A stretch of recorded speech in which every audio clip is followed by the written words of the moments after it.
இன்றே டவுன்லோட் செய்து உங்கள் ஃபேவரட் ஷோக்களை என்ஜாய் பண்ணுங்க. நானி,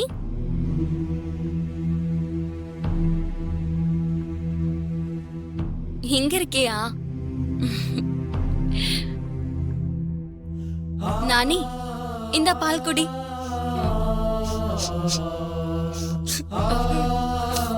நானி,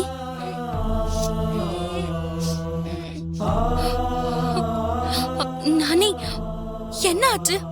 எதுக்கு அழற? அக்கா, நாளைக்கு நீ கல்யாணம் பண்ணிக்கிட்டு எங்களை விட்டு மாமியார் வீட்டுக்கு போயிடுவல்லக்கா.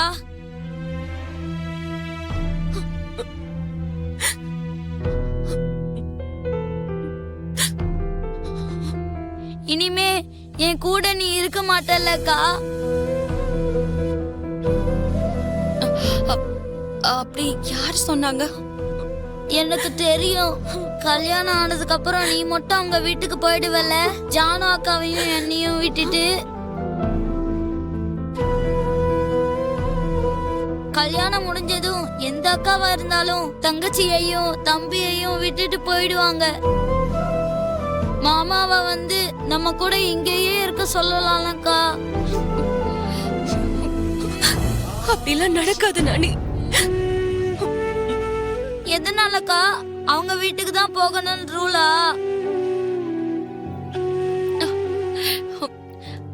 அக்கா போறது மட்டும் தான் ரூல் நானி. அக்கா உங்களை விட்டுட்டு போறதெல்லாம் ரூல் கிடையாது. அப்படின்னா எங்களையும் நீ உங்க கூடயே கூட்டிட்டு போயிடுவலக்கா? ஆமா நானி, நீ ஜானு எப்பவும் என் கூட தான் இருப்பீங்க. அங்கேயும் நீங்க வருவீங்க. நிஜமாவாக்கா? நீ உன் கல்யாணத்துக்கு அப்புறம் இவங்கள நீ விட்டுட்டு போயிட்டா என்ன பண்றதுன்னு மனசுல ஒரு ஓரம் கவலையா தான் இருந்தது.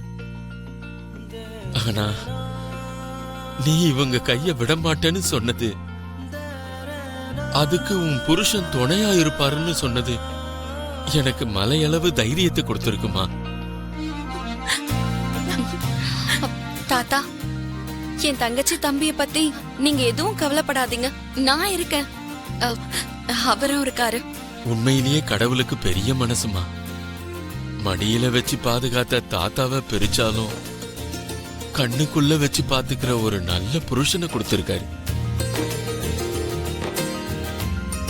எல்லாத்துக்கும் அந்த தம்பியோட குணம்தான் காரணம். அவரு போனா போதுன்னு இறக்கப்பட்டு ஒன்னும் என்ன கல்யாணம் பண்ணிக்கல தாத்தா. என்ன மனசார நேசிச்சுதான் கல்யாணம் பண்ணிக்கிறாரு. அவங்க வசதிக்கும் அந்தஸ்துக்கும் இல்ல புகழுக்கும் மட்டும் இணையானவங்க இல்ல தாத்தா, நம்பிக்கைக்கும் இணையானவங்க. அவங்க மனுஷங்களை புரிஞ்சுப்பாங்க, பாசத்தை பகிர்ந்து கொடுப்பாங்க, நம்ம நம்பிக்கைய காப்பாத்துவாங்க தாத்தா. தேவயானி, நீ மித்ராவா ஹன்சிகாவை எப்படி பாக்குறியோ, நான் விவேக்கையும் சஞ்சனாவையும் அப்படிதான் பாக்குறேன்.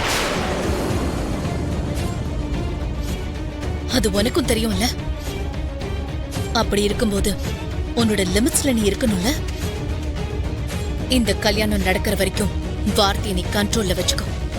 தேவையில்லாம எதுக்கு அவனை டிஸ்டர்ப் பண்றீங்க?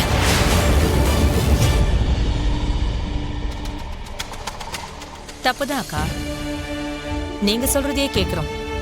இனி இந்த மாதிரி நடக்காது. எனக்கு வழி தெரியும். நான் நடக்கிறேன். என் பையனையும் நடக்க வைக்கிறேன். உங்க போக்கஸ் கல்யாணத்து மேல இருக்கட்டும், லக்ஷ்மி மேல வேண்டாம்.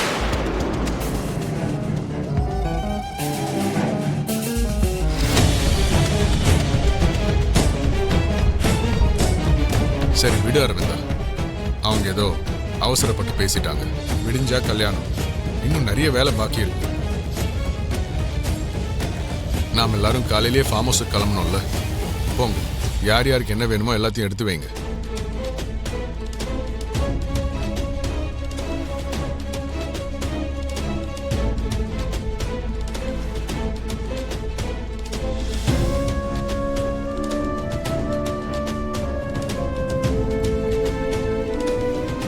மாம், இந்த சின்ன விஷயத்துக்கு நீங்க ஃபீல் பண்ண எப்படி? கூல் மாம். நான் எது பண்ணாலும் உன்னோட நல்லதுக்கு தான்ப்பா. ஆனாலும் வீட்ல இருக்கிறவங்களே இவ்ளோ தடங்கல் பண்ணா எப்படி? எனக்கு ஒண்ணுமே புரியல. மாம், நான் தான் இருக்கேன்ல. நான் உங்க விருப்பத்துக்கு ரெஸ்பெக்ட் கொடுக்கறேன்ல. எல்லாம் உங்க இஷ்டப்படி தான் நடக்குமா. வீட்ல இருக்கிறவங்க மட்டும் இல்ல, இந்த கல்யாணத்துக்கு நீ எந்த தடங்களும் வராது. நீங்க ஹாப்பியா இருங்க. ஓகே?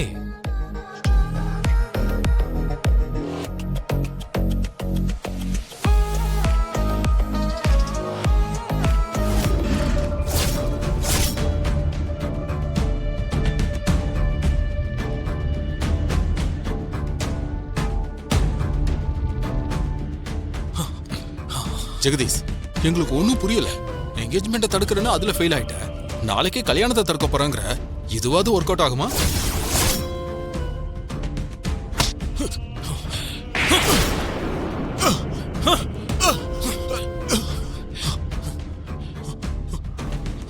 நீ என்னடா நினைச்சுக்கிட்டு இருக்க? என்ன பார்த்தா எப்படி தெரியுது? முட்டா பைய மாதிரி தெரியுதா? அது இல்ல ஜெகதீஷ். ஏய், நான் போட்ட பிளான் ஒர்க் அவுட் ஆகல. ஆனா இப்போ அப்படி இல்ல. பக்காவா பிளான போட்டிருக்கேன். என்ன பண்ண போற? என்கேஜ்மெண்ட் நடந்த அன்னைக்கு அந்த மித்ரா வீட்டுக்கு போயிட்டு தேவையில்லாம தப்பு பண்ணிட்டேன். ஆனா இந்த தடவை அந்த அந்த லக்ஷ்மி கல்யாண மண்டபத்துக்கு போறதுக்கு முன்னாடியே தடுத்துருக்கேன்.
நீ எவ்வளவு அழகா இருக்க தெரியுமா?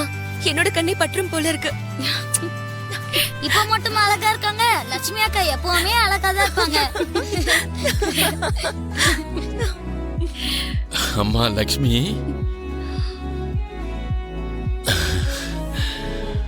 அம்மா லக்ஷ்மி அப்படியே மகாலட்சுமி மாதிரியே இருக்கம்மா.